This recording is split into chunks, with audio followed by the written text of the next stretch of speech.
When I was 6, the birds from the big tree right outside my window used to wake me up every morning with their chirp, chirp, chirping.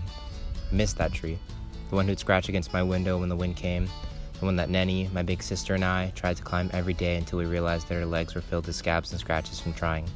When I was 7, the birds' chirp, chirp, chirps were replaced by the sound of machines going beep and clack and buzz. Eventually, the tree, the one I wished I could run in and jump in and build a house in where I could keep all my books and all my rocks and all my memories, it went away too when it got replaced with the cloud factory. The cloud factory. Pop used to tell us that's where they were all made. The ones that turn pink when the sun sets, the ones that shapeshift as they move across the sky, the ones that look just like Mama's paint strokes. He started working there after the doctor told him that the chemicals from the strawberry fields were what was causing his skin to turn bright red, just like the tomatoes we used to pull out the ham sandwiches Mama would make us. Every morning, Papa would wake up when the moon was still out and the adult shows we weren't allowed to watch were still playing.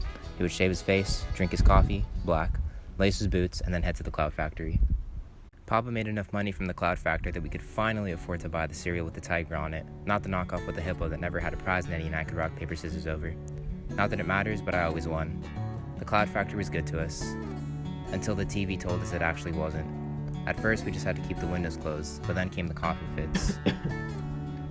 Nenny's coughing fits happened randomly, sometimes in the morning, sometimes in the evening, and it wasn't just her either. A bunch of the little boys and girls, sometimes even the mamas and papas, the grandpas and grandpas too, they all got the coughing fits. The Ramirez family, the Aguilars, the Maldonados, us, and more.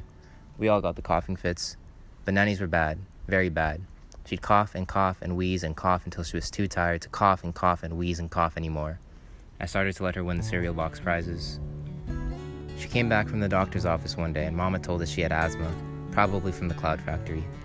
All of us turned to look at Papa, who didn't know what to do. He was scared. So were we. If only my tree was still there. The clouds coming from the big tower at the factory were beautiful, but they hurt Nenny. My tree never hurt Nenny, except that one time when she got halfway up and I thought she was going to make it. She probably did too, but she fell and scraped her leg real hard. Eventually, the cloud factory stopped making clouds, at least for a little while. That meant we had to go back to getting the other cereal, the one without the prize, and Papa didn't have a job for a little while. Nenny's coughs and wheezes and coughs slowly stopped, but when Papa went back to work and the sky was filled with clouds again, back came the coughing fits.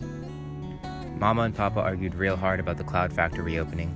We moved to a different house in a different city, a smaller house when Nenny and I started sharing a room. Papa still worked at the cloud factory, but we couldn't see it from the window anymore. We got the cereal with the prize again. But our friends, the boys and girls, the mamas and papas, the grandmas and grandpas, the Ramirez family, the Aguilars, the Maldonados too, they still got the coughing fits. Nenny didn't, I didn't, but they did. Now, I look out my window and see pavement with little plants growing at the cracks in between. The clouds from the factory, they pass overhead slowly. There are no birds chirp, chirp, chirping, no machines going beep and clack and buzz. Just the sound of silence.